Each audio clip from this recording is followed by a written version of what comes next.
Hi guys! Today I will be demonstrating how to use one of my flat forged shuttles. So I have the tulip style here, in the so-called larger size, so it's about 3 inches long.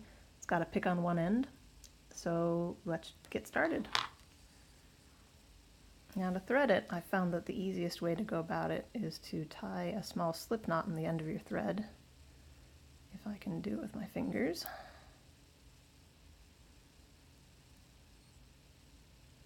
Here we go.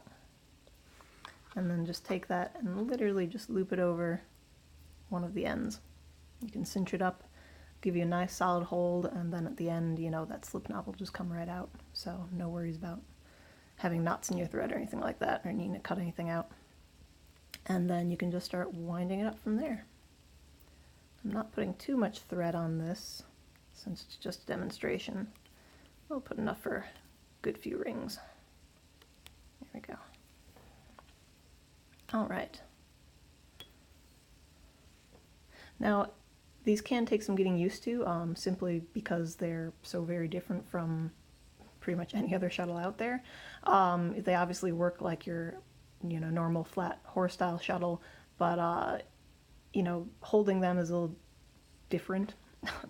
I found that the best way to hold them is actually by the back end. So kind of pinched between a finger and your thumb. Let's see if I can do this around the tripod. And they're very lightweight, particularly compared to my other brass shuttles. There's a lot less material here. But I've been pleasantly surprised by how well they work. You can see, once you get the hang of it, they do move very smoothly. And I'm not normally one for flat shuttles, and I have been pleasantly surprised by how much I actually enjoy working with these. So, did I count that correctly? I'm not entirely sure. Oh, I did. Okay. Alright, we'll just finish up this ring here. Simple 4 double stitch picot, 4 double stitch picot, 4 double stitch picot, 4 double stitch. There we go.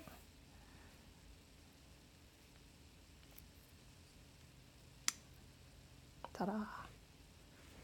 Now, as is the case with my other shuttles, you can adjust the tension on these.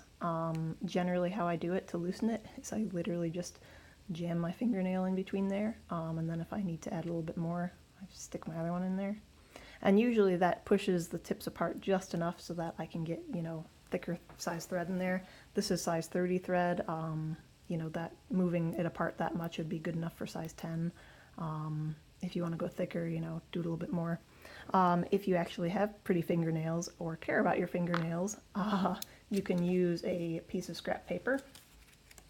So this is just a 3x5 card, and you can fold it up a couple times, previously folded from an attempt, and just similarly kind of wedge it in there. You don't want to use anything as heavy, as thick as like cardboard or anything like that, but get some paper that has a nice little thickness to it, and that should push those apart just enough. You can hear you're not, or you can hear I'm not getting that little ting anymore. It does have a nice little musical quality. And to tighten the tips, you can just kind of pinch the ends with your fingers, sort of rub them back and forth. If you have one that has a pick on the end, you obviously want to be careful that you don't stab yourself. But that's generally all it takes.